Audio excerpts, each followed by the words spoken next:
The Netflix smash series House of Cards will premiere its season 3 very soon, and like I said, people love this show, but it's no like surprise hit. Like Netflix knew what they were doing, mainly because they have access to so much data, so much of our when we pause, what we rewatch, what people.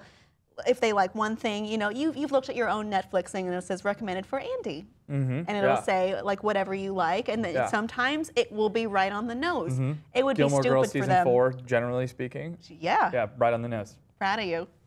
But it's a lot. Netflix has so much data at their disposal, and of course, in making House of Cards come to life, that was no mistake. So what they found was that people who enjoyed the 1990 British series also enjoyed movies starring Kevin Spacey and also films directed by David Fincher. So why not put all those things together into one convenient box for everyone to enjoy? And it worked so well. But is it manipulative to do that? Is it kind of stopping that extra element of maybe you're surprised by what you like? No, it feels like traditional Hollywood, because if you've ever gone to like a preview screening, you go see a preview movie or something, they say, what did you like about this movie? What movies reminded you of this movie that you just saw? So people are constantly testing things. I think this is just an evolution of people testing at the things. Test group? Yeah. Well, yeah, and we've always voted, you know, with our dollars as far as like what we want to see and what we're going to like, or you know, as far as what advertisements we want to watch on television shows. And so I think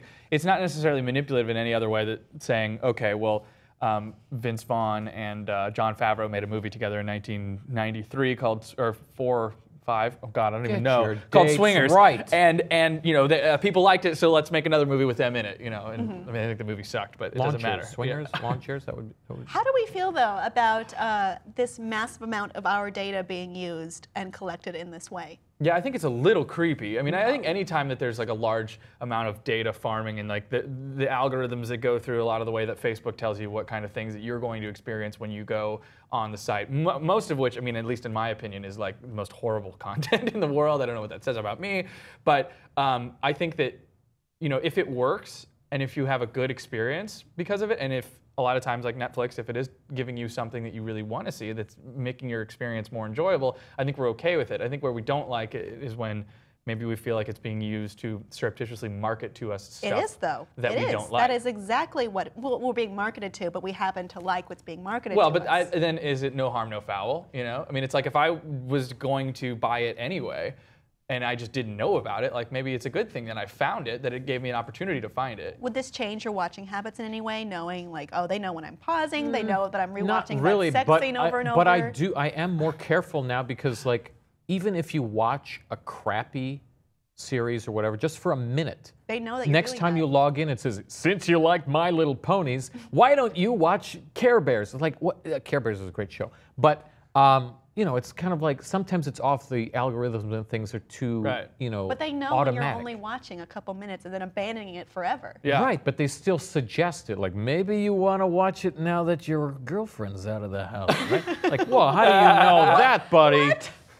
Okay, that's a little bit more than I think they're collecting. Right. Yeah, but I don't mind giving away my information because I actually don't pay for my Netflix. I kind of, you know, take it off my mom's account. So it's kind of like, yeah, it's worth it.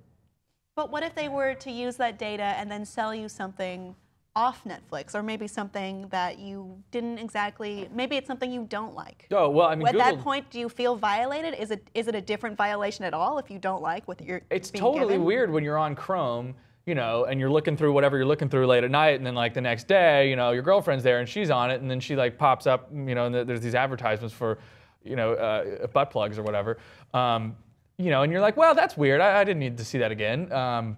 Is that only me? That must be that's just me, huh?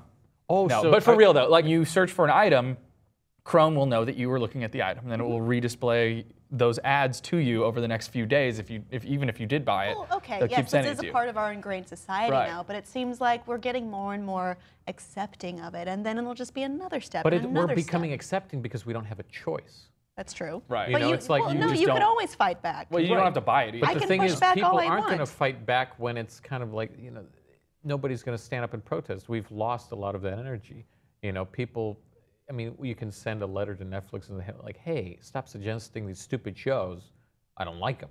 You know, I was a huge fan. I am a huge fan of the original House of Cards, and out of appreciation of the British show, I haven't really watched the American one. Wow. But I know it's great. But it's because of that. Like, why would you want to recreate a show that's already been successful? Well, that's that sort of almost thing, a you know? different conversation Exactly. altogether. But audience, how do you feel about Netflix using its data to figure out what you might like to consume, or using your data at all? Let us know below in the comments, and please be sure to subscribe.